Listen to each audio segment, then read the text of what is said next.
dabar jau pasiruošęs, jis nekantrauja. Labai geras kovotojas. Susidalinkis nugalėti ir štai Karališkosios gvardijos atstovas jau eina į priekį, taip pat puikus kovotojas, pilnas adrenalino ir jėgos, pasiruošęs įveikti savo priešininką.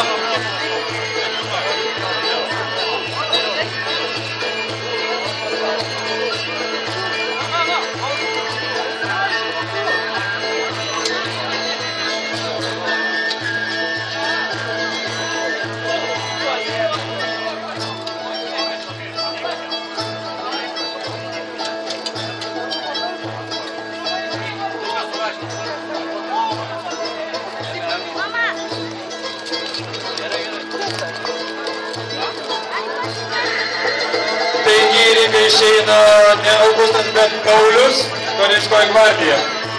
Paulius ir Homogoras.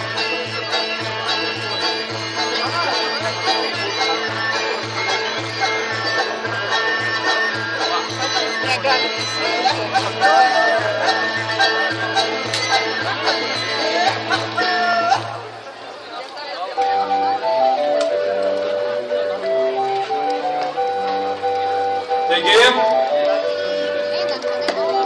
lyderiai pasisveikina savaip, kova prasideda.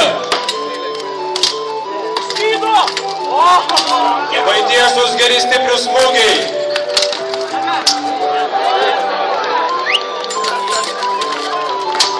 Kovotojas iš Ventspilio, kontrolės iš Latvijos, tikrai stipriai ir gerai kaunasi. Stabdoma.